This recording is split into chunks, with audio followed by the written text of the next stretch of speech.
Hi everybody, welcome to the Tournament Center here at Pro Tour Return to Ravnica in Seattle, the home base of Magic the Gathering. I'm here with Hall of Famer Raphael Levy, and we're going to talk about a modern deck that maybe a lot of people don't have on their radar right now, Zombie Station. Right. Tell me what this deck is trying to do. So it's trying to put zombies into play, creatures from your graveyard, and blast your opponent with either like attack damage or a blasting station. So it looks a little bit like a Dredge deck, a little bit like a zombie deck, and a little bit like a Dredgevine deck. Yeah, kind of. Okay, Yeah. well let's take a look at what makes this deck tick. So and slide. There we go. So what's going on up here? All right, so we have Vengevines, Gravecrawlers. What's the stink with them? But they're not exactly in the right mix. This is an enabler. Okay. Two cards in the graveyard to get. These are two cards that want to go into the graveyard right here, right? Yeah, also right. So you get stink with them in the graveyard with some other enablers, which will come later, to eventually get Vengevines and Gravecrawlers back into play. Okay. So with that, you have more cards because it's a little. So these are all guys that you want in the graveyard. in your graveyard. Okay, and the Dredge here helps a lot in terms of getting these guys in. Yes. Okay, so let's take a look at the next slide, which is, I believe, all Return to Ravnica cards. Okay. Should be. Because there should be some. Well, here's. This is, all right. Let's do this. We're talking about just some of the Return to Ravnica cards that make this deck unique. Okay. But Lot Troll is a card that helps get stuff in your graveyard. It's a lot like Wild Mongrel back from Odyssey. Sure. Puts your card from your hand to your graveyard, where they're a lot more useful. And then Deathrite Shaman is the way to get your colored mana to get some damage through. So you'll actually use all three abilities all here? of them, yes, because you're playing black and green mana. And Abrupt Decay is a good way to get rid of Tarmogoyfs. And basically every single card in the modern format costs 3 or less. Some of them don't. Like the Restoration Angels, you can't kill them. Sure. Kiki Jiki, don't kill them. Okay. Don't kill them. But this one kills Tarmogoyf, the Gravedigger's Cage. Like for some reason it's main deck, I don't know, probably not, but sure. You still have that for the second game. Right. But it's mainly against Tarmogoyf. Okay, well let's take a look at some of the cards you're obviously more eager to get to, I think. All right. Okay. Okay, so the Dreadscape Zombie has a little something for him, because it's not a good card. It's not. Sure, it's not a card that's seen a lot of constructive play. Like when people I play against Corey McDuffie. After the game, he went to his friend and said, "I lost to Dreadscape Zombie." Like, So the point is to get the Bloodghast in the graveyard, and you can take it with like the fetch lands.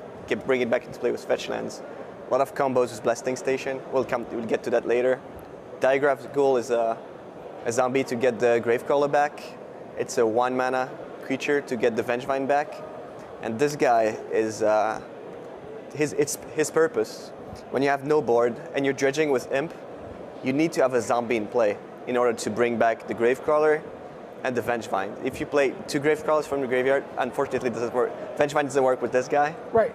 You bring 2 Gravecrawlers back and then Vengevine. So on an empty board, you can have all your guys back on board. So basically, for 1 black, you unearth them. Yes. Now you have a zombie. Yeah, and they don't have like priority, so you can play Gravecrawler and stuff your board again.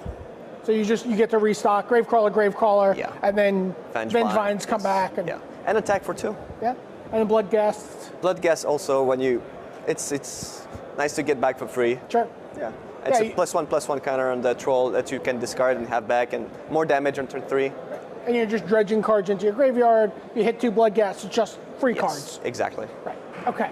So let's take a look. Moving on. All right. This is a card that I think this is like your invitational card or something. I've played this card. I've played 11 copies of this card in like 3 PTs, and I should have played 12. Like in Barcelona, I played that one. I should have played a 4th one. I only 3, and this one, that was very hard to find.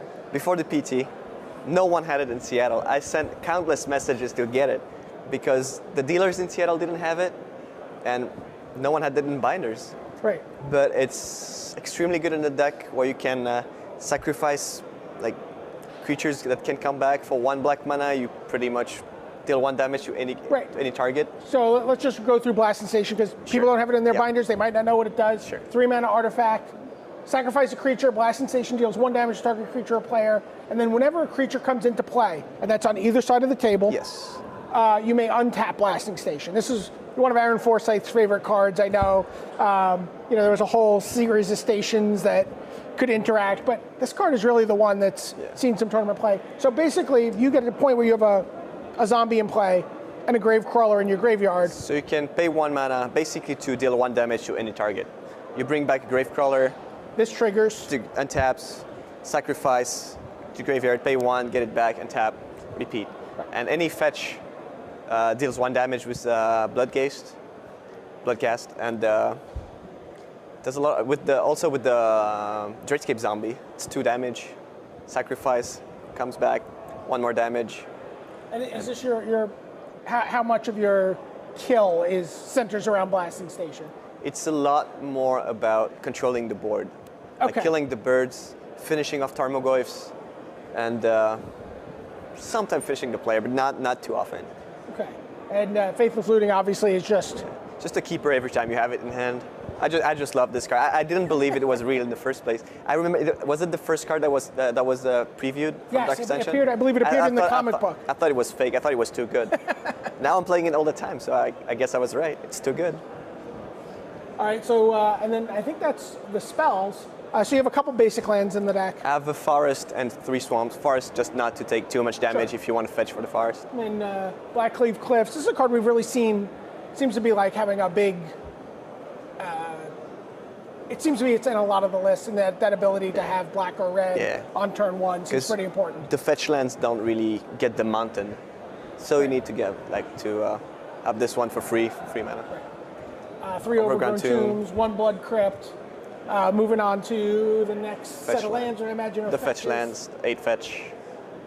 No, maybe. Okay, well they're there. 8 fetch. Yeah. Here they are. Marsh Flats and Verdant Catacombs, and so you don't really have the ability to fetch for red. So you really kind of you have 1 Blood Crypt. Like the bad thing can happen. You dredge away your Blood Crypt, and you don't have any Blackcleave Cliffs, and don't have any way to actually get to red mana to. But that doesn't happen often. That's just a problem. It's part of playing Magic. Sometimes you mill away the red source. That happens. Exactly. Yeah. So you're really happy with this. Like you say, it's very complicated to play. It seems like there's a ton of decisions. You're dredging, you're recurring things, you're searching through your deck with Faithless Looting. The first version didn't really have all this stuff. Like the imps came a little later. We didn't have we had messengers and Lilianas in the first place. Okay. And then we talked with Kenny. We is Austin Fritz and myself. We talked to Kenny Uber from Sweden. Sure. And he said, Tesserator. And we thought, maybe the imps would be. He told me, hey, try the imps. Like, imps could be fine. It was but we need some zombies. Let's add some Dreadscape zombies. And then it worked out quite well. And then we tried, and the problem is that I don't really have enough games before. Okay. So it's really tough to exactly know what's going to happen. You have so many cards that makes the game plan different. If you draw the Bloodghast or the Vengevine, your game plan is going to be totally different. Right. And you need to weigh every option, and that's really tough. Like if you had another week with this deck, your results are very different? I would have another deck next week. No, I mean, I think I would have played better because I think I made a couple of bad decisions during the games that probably cost me a game or 2. Yeah, that's a lot over 5 rounds, but yes. But I think it's very hard to play. But once you play it well, I think it's great. I think it's a great deck. Well, there you have it.